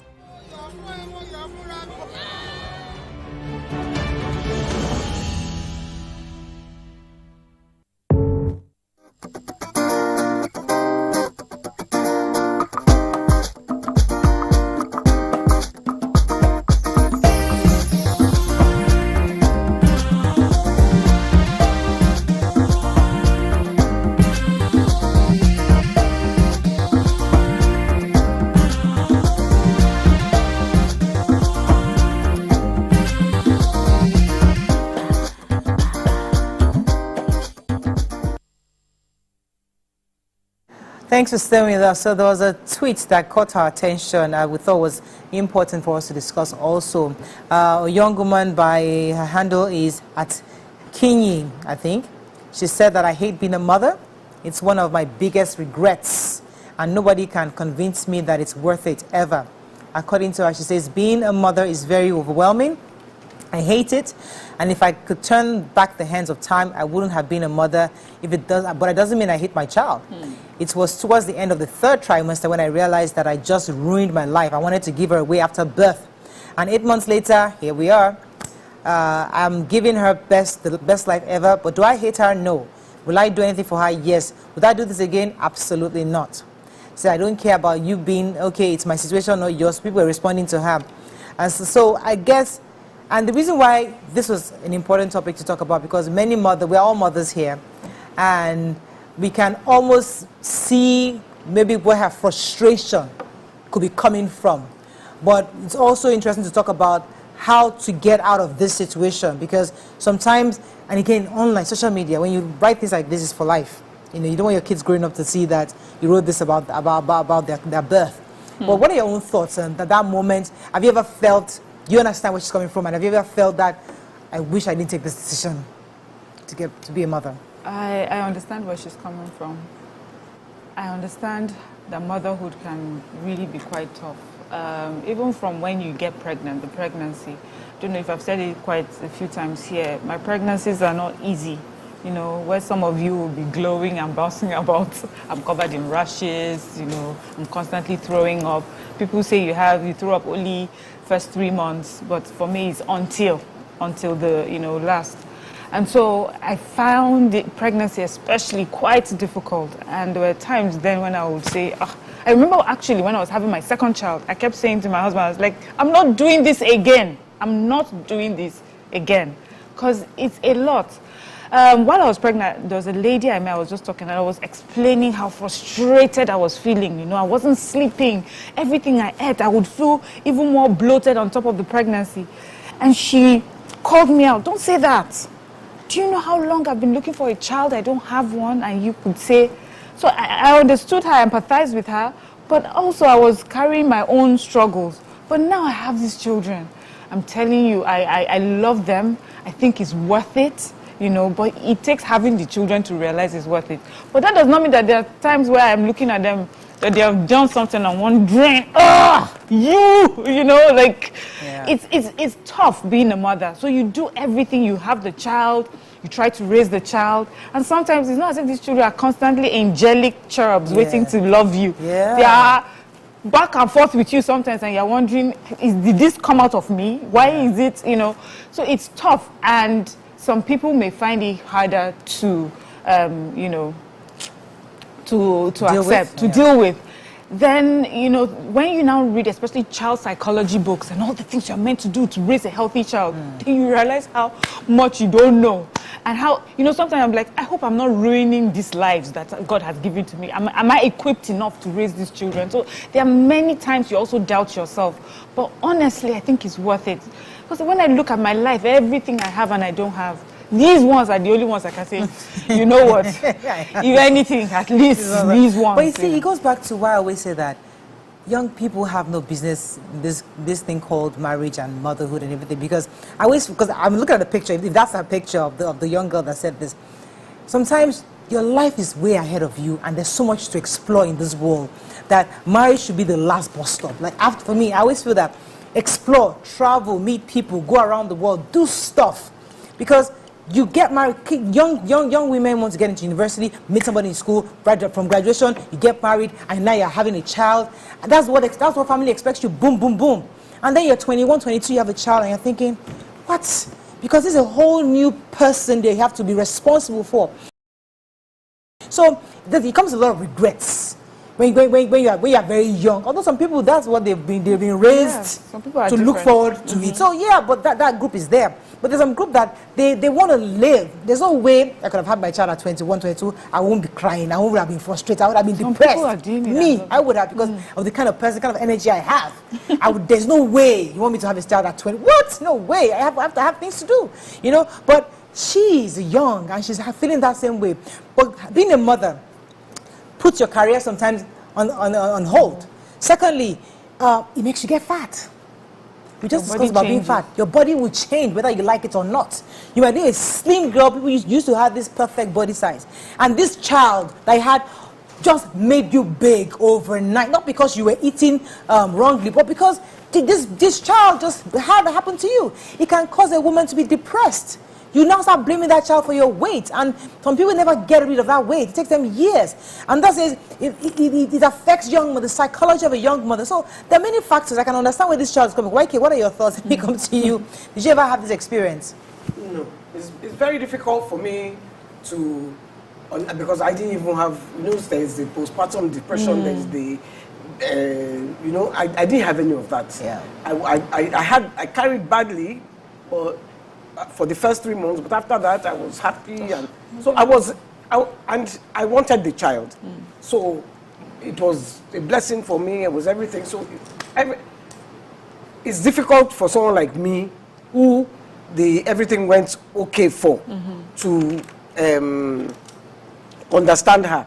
But then when you think of depression, which we do not really acknowledge in this part of the world, postpartum depression, it exists and it is bad. Yeah. It is bad. This lady, I think, needs help. Certainly. She Part needs of help. expressing herself on social media, obviously she needs some real clinical psychologist or somebody to help her She to needs help. decode what this is and help her to get treated, because it can be treated. But again, go ahead. Okay, so it's important. Support is really important. Marital support, family support. And I remember, do you know when I was much younger, I used to want to be a single mother. Like, that was my dream. When I'm in my 30s, I'll have my son and I'm good. Yeah. Then I became pregnant and I realized I cannot do this without my husband. Do you understand? Many people have they have these issues because there's no support. So you may have a husband but does not understand how to support you, or you're far away from family and no one is there to support you. Usually when you're surrounded by people who love you, who are able to give you the help that you need, it helps with that thinking. Definitely there's another thing about your body changing. For me, it was tough too. Like, I knew my body changed, and sometimes I would look in the mirror and I'm like, I would cry. When I was having my second child, the last antenatal I went for, I stepped on the scale. When I saw my weight, I just started crying on the scale, like, look at how much I weigh. So many things, and if I did not have the support of a good man, I'm sure I may have been on Twitter saying something like this. But honestly, love, support, being surrounded by people who are doing the same thing as you, who are going through the same thing. You have mothers who will come and tell you their stories, and you realize, oh, mine is not that bad, or someone who is, because I had a friend who, she has 4 kids now, but every pregnancy, it was as if God would just put the sun on her face. She will be glowing, the makeup will look good, she will get up in the morning, she will do her walks. I'm like, where do you get the energy? Why am I not, But I have the children now, I'm happy that I do. But I understand where she comes from. She just needs more support and more love, and she may, get out of it. But that does not take away the fact that there are some people who are not maternal. Even before they have children, they recognize it. So there's some that are dealing with just postpartum depression, and there's some that have said, you know what, I don't want to be a mother. I know I cannot be a mother. I can be an auntie, I can be a godmother, but I don't want to have to birth children and raise them. Let's recognize that there are people like that exist, and don't put them under pressure to be who they are not. Fantastic point, you say, because there are people like that, and in this part of the world, we don't try to recognize those kind of people. Because there are some people that I know that there's a woman who passed on. She's a family friend. I mean, I don't know if she's family or family friend, but I've known her since all my life. She never had a child. But she was the best auntie ever. She brings always cookies and biscuits, so she would be giving me stuff. I mean, I knew her when I came back home. I knew her as an adult. She was in her 60s. She eventually passed on. She had cancer, but she was such a very loyal auntie. She was always there to call and check up on you, to bring gifts. She enjoyed her role as a godmother, and she took it with pride. That she was somebody, she would be counting on her godchildren. So there's some people like that, and for her, she was happy. She just never had children, and she was actually all happy. But in Nigeria, we'll tell her it's a curse for family. That's how her family, she's the only child of her family. It's a curse from the So those things were the label that she had to deal with. But for those of us who knew her closely, we knew that she was actually very happy in her presence. So there are people like that. But this girl, okay, let me come back to you. I wanted to say, a lot of young people, they get pregnant, they get married, 9 months later, they are mothers and fathers. They don't get to know each other. They don't get to love each other. I think that I was one of those people. We didn't enjoy each other. Do you understand? I think that getting to know yourselves when you get married, first love yourselves, travel around the world together, do honeymoon, just make that decision not to have children. Don't let anybody pressure you, because this part of the world, you get pregnant, you get married, everyone says, counting the months. You haven't, are you not doing your work? They will not face the man. That's how the man will start pressuring the woman. No, let them enjoy. See, like Madi and Nedu. Yeah. You don't know now, are you there? Nobody is asking them questions. No, I know that they don't want to have children yet. Yeah. They have said it that if you are looking at her stomach, you are looking for fun. Because these ones have made decision. They are not having children yet. Now. They have, if you know when they have given the dates of where they want to have their first child, you know that these ones want to enjoy themselves. And I think young people should make Their own decision. That's decision or conscious decision. Okay, unless our own is just to be born, we want to, in fact, 1, 3, 4 before we are 30. Yes, it's a different thing. Yeah, that's your own decision. As long as it's a decision you made. Let me take Busola's call from K2. Thanks for calling, Busola. Okay, good morning. Morning. This morning. First time caller. Yeah. Welcome to the show. Thank you. I want to say from my own experience anyway, that sometimes motherhood can be something. Let me not put that word regret because of the children you have. And there are so many factors to that. Number one, you married. You are not enjoying your marriage. And because of that, where we come from in Africa, you said because of your children, you want to stay. And you are there, battling here and there, all sorts of. Then you manage to train that children. You manage. Let me put it, I have 3 children. I just lost one, a final year student in Akure. Can that not be terrible? Won't you say that is so, I don't know how to put it. You've tried, you put in all your best to train, to nurture these children. And after all, if you are not lucky with a man, then these children are there for you. But at the end of the day, this is what happens. Once one be regret in a motherhood. So, I just want to say, there are so many things. Although I'm not regretting, I still have some. But I'm just looking at it from that perspective. Yeah. Because I look at it up from the beginning as if you are unlocking this world. As if the whole world is crumbling on you when you are not favored in any point. So one can regret that a motherhood. They will not regret. Thank you so much, Busola, for sharing your story with us. So sorry about your son. We are really sad. I mean, she has made a very, very important point. There's some women who, unfortunately, are not in a good marriage. And then you can't leave because your kids are there. You'd like to live the marriage. But as a mother, you're not a mother. You're not thinking of them. You can't just, usually if you're a single mother, if you're a mother, if you're a woman who's married to a man that is not good, you can just say, you know what, we're done, we can leave. But now kids are involved. That in itself ties you down and it makes you have to think of other factors. And then unfortunately, she now lost one of them and she feels like the whole world is upon her. I didn't hear a few of the details she said, but the point is that if she wasn't a mother, maybe she should have made certain kind of decisions that would have benefited her today. But when children are involved, it changes the entire equation for the kind of decisions we make. I mean, it's really sad. So when we come, so we're going to go on a very short break. When we come back, we'll take in a few more calls and take a few more messages. Stay with us. We'll be right back.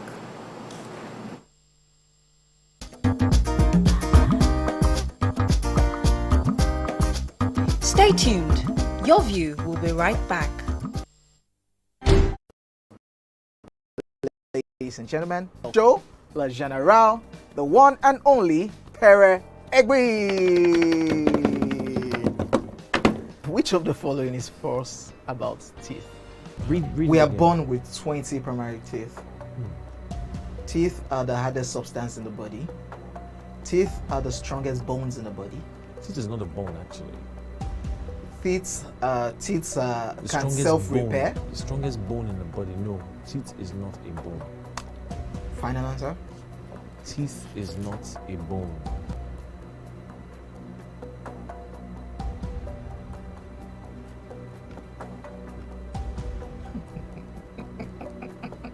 You know what came to my head now? That sound. Crickets. So, editor, you can put that cricket sound there. You can still put it down too.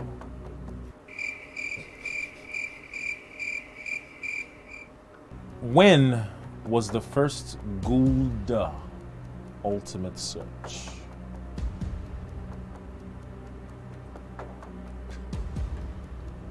Editor? Don't put any cricket sound. I'm talking. Okay, Pere. How many times has Ghana qualified for the World Cup? 5 times. Hey, you can't do that now. That's what it is. Wait. Calm down. Why are you like this? This is your team. Small play now. They will not Somebody cannot play with you again. They will not be impressed though. The team that you're supporting. And Ghana will be all right. Yeah, that's last. Charlie? Cheers, Charlie.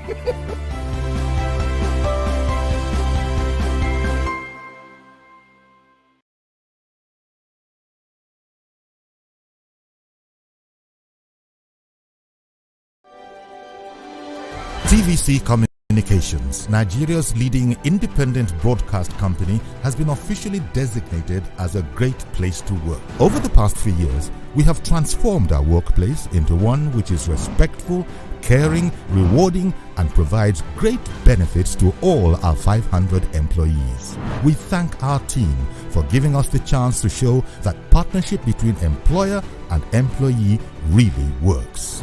TVC Communications, officially designated as a great place to work, and now the only broadcasting and media company not just in Nigeria but throughout continental Africa to be fully certified. TVC Communications, a great Nigerian company, a great Nigerian place to work.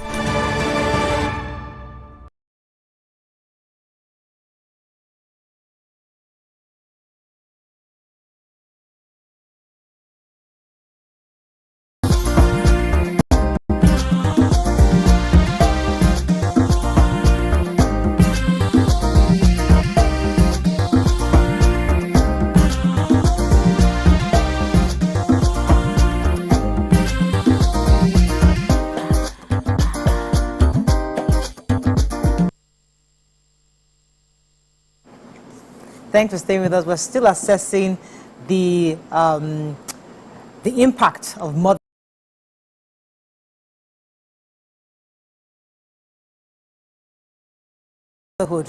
on the woman's psychological well-being. And let's take this call from Lily. She's calling from Ketu. Good morning, Lily. You're live. Hello, good morning. Morning. How are you doing? Very well. Yeah, okay, my name is Lily. I'm calling from Ketu. Yeah. Yeah, I want to contribute to this segment. Okay, with motherhood, it's not that easy. I think I'm facing the same. And I would just want to advise the person, just to, pick the pieces of herself. Go ahead. Yeah, to take the pieces of herself because it's not easy because of the future of the children also is in the hand of the mother because we just need to pray. It's not easy to raise children at this time. And at the same time, marriages, there are different challenges in our marriages. It might be the man is not helping. The old trouble is upon that woman. I am facing it even in my marriage. Thank God I have grown-up children, and at least I have two of them. One is about 23 years. But let's do not what I passed through. That woman should get the pieces of herself. She should not be, she should not just be distressed. She should not be distressed. She should keep going on, praying, and at the end, she will still enjoy those children. Yeah. That's just my own little Thank you very much for sharing your story. Yeah. The truth is that the impact of motherhood, we can assess it at different levels.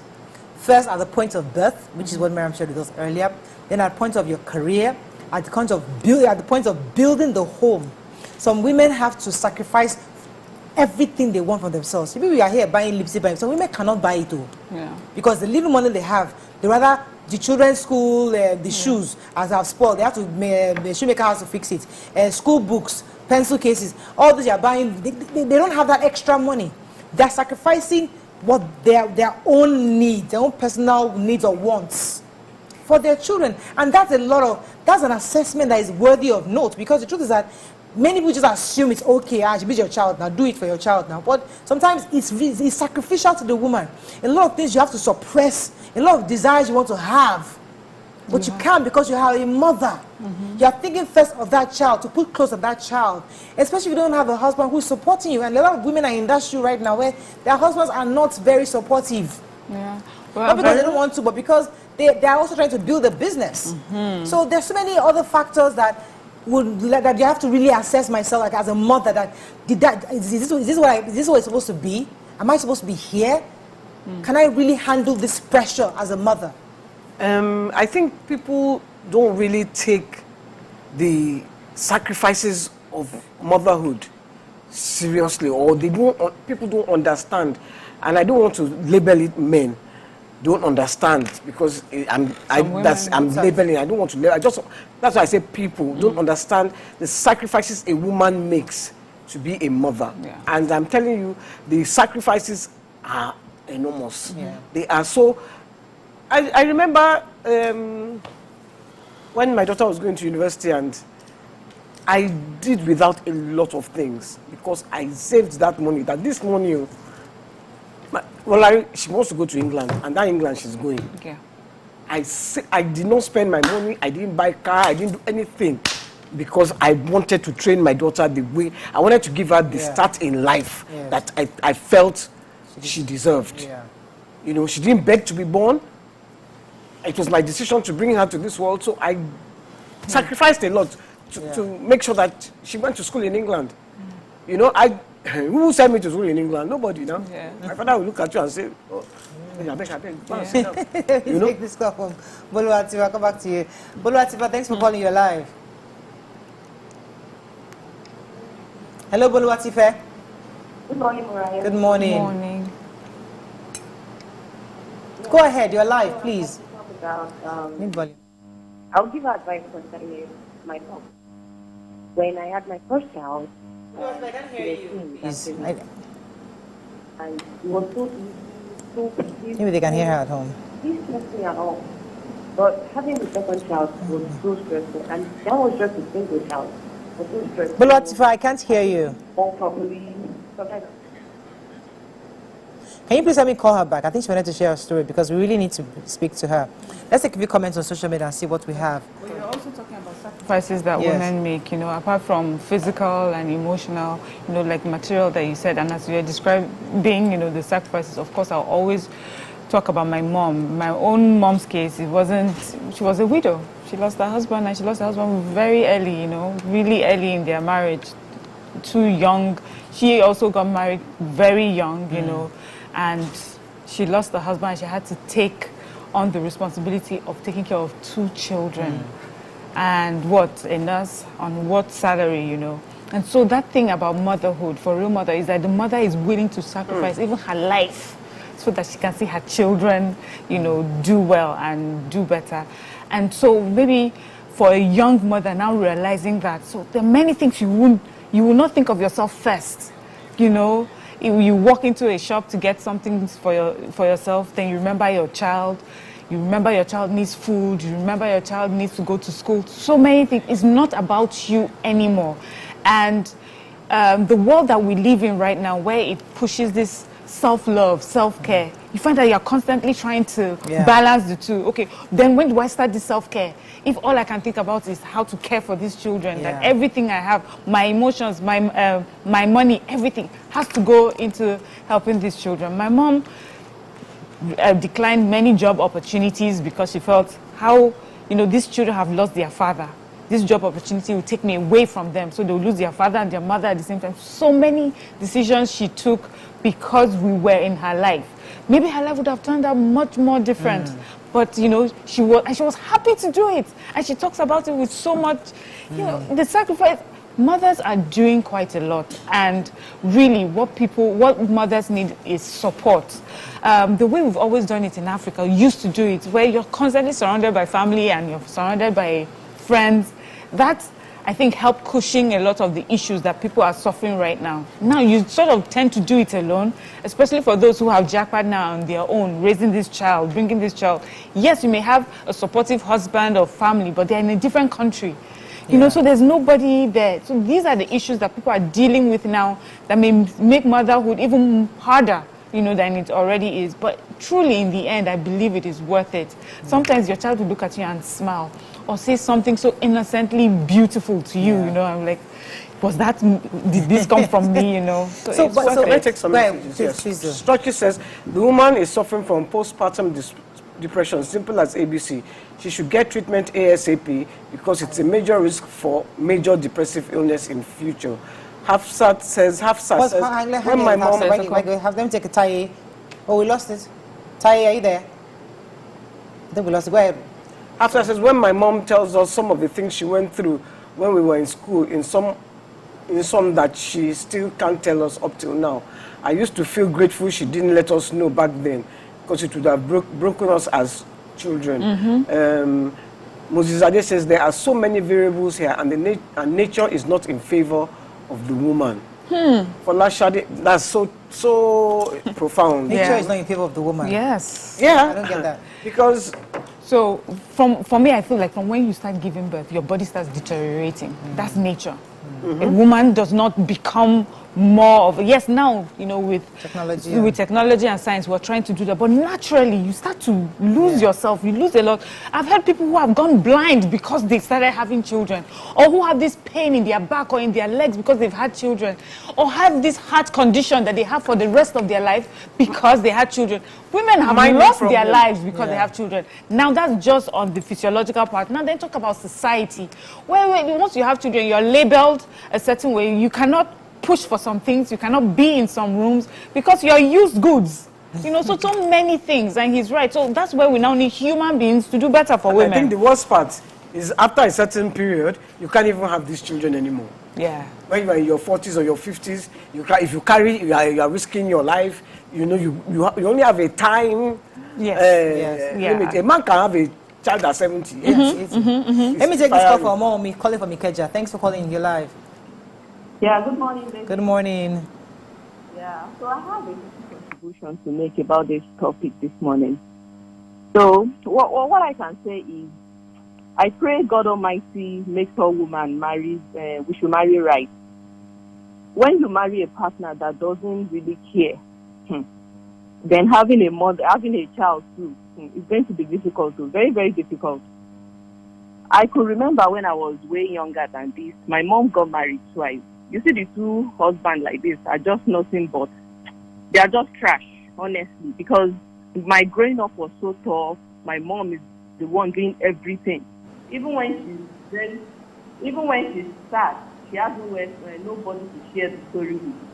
So me, while growing up, my sister, I just have to be very smart when choosing, and God to help me out.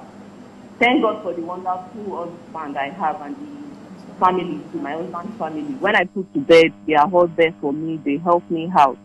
I have a lot of friends going through a lot of things now during their motherhood phase.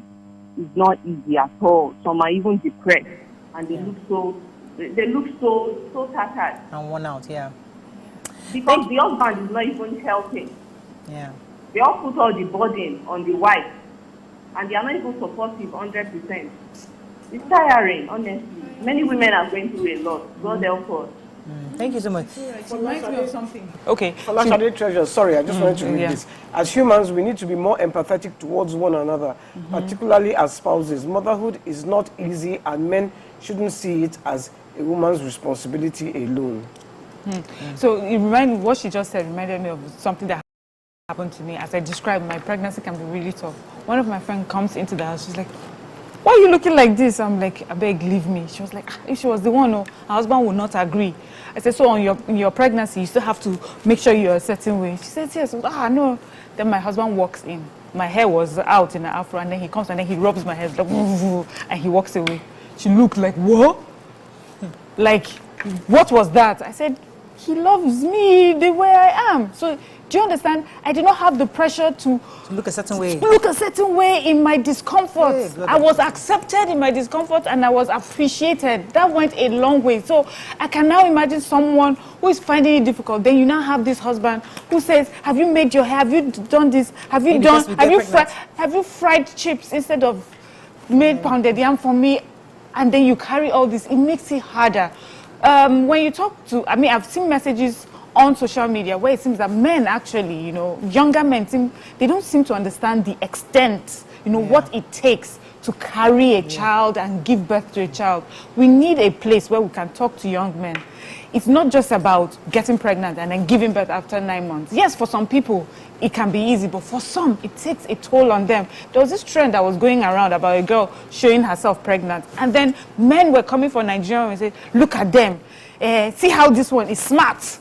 You know, as a pregnant woman, you just let yourself go. It doesn't work like that for everyone, and you need to understand that it takes a lot of work, mentally, physically, emotionally, every way, and you need to show support. Very soon, but I'd like each of us to advise this young lady. You know, what would you say to us, your sister that tweeted something like this, that, you know, she wished she regrets being a mother, you know, some are saying she should say she regrets the responsibilities of being a mother, but it's more than that. Even being a mother, the psychological effect of being a mother in itself can weigh you down. But let us each give her an advice that you think is appropriate. Mike, you want to start? I would just say she needs to see someone. She needs to see an expert, and I don't want to label it a psychologist or an expert. Whatever she's going through, at least so she can accept that she's a mother and move forward, because there's nothing she can do about it. To help that to help that line of thought, go to a general hospital, go to a hospital, just tell the doctor how you feel, and they will refer you to a psychologist or somebody you need to speak to, because maybe when they hear therapist or but they don't know what to do. Go to a general hospital, they're likely to get you somebody and refer you to somebody you can talk to. Yes, in addition to that, for me, my advice would be to those who are around her, because I notice that in situations like this, it's less about what you say but what you do. Be around her. If you can close from work early, go and spend some time, hold the child, allow this woman to be able to take a few hours of sleep. Just be in constant communication. If you cannot be there, you know, continue to gist with them, because sometimes you feel that once you've had a child, you're sort of excommunicated from people. Send messages so that she wakes up to read messages. This thing to show that she's still part of a thriving life, you know, outside this, would also go a long way in helping a woman in that situation. Yeah, I think also for me, let's say if I'm going to be talking to her, I'll say, listen, these two shall pass. You know, it's a phase. Every mother will go through this phase. It will get better in future. There'll be a time where you're in your 50s, you're thankful for that. This is a rough patch. It's hard. It looks as if your life is being taken away from you because you have to be responsible to this creature in your hands. But the truth is, if you can just walk through this season, it's a season, it will pass.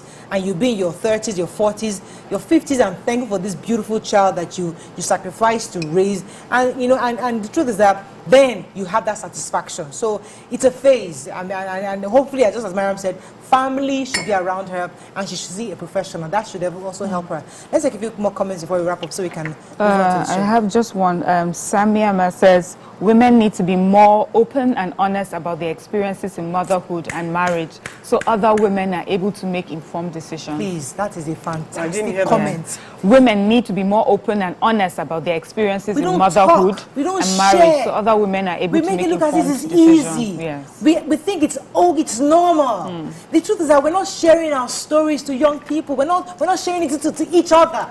Because the more we share these stories, the more people realize that, okay, this person went through this. I can go to her, she can help me. This is what the person... I was telling you, when I had my own... I always share this story all the time. When I had my own baby, and the doctor, he was on our birth name. He sewed me up so tightly. I was in serious pain. I couldn't tell anybody. I was just crying inside. I was in serious pain. My mother came in, sat down. She was eating an apple. She was just talking and gisting and just happy that calling everybody. Your daughter has given birth. Your daughter has born. You know, she was just calling everybody and they're happy. Didn't realize I was in serious pain. It was her sister that walked up the stairs. As she entered my room, look at this girl is in pain. My mother was like, hey, really? I said, this girl is in pain. She called me and she said, are you okay? She now started getting things to help me out. I couldn't tell what the pain was. She just knew I was in pain. She took me to the hospital. So the truth is that we need family. Yeah. We need to share these stories. So tell people what you went through so that they can learn and share the stories to others. So that a girl like this will get information. That listen, I need help. I need to go to a doctor. You know, it's never easy anywhere, but you know, being a mother is one of the greatest. The stories you'll be hearing is the snatch back story. Yeah. I had my baby 3 weeks ago, snap back. Yeah. It does not work that way. That's all we can take right here. Time has gone, but I hope we learned a few things as we have. Have a great day. We'll see you tomorrow. Bye for now.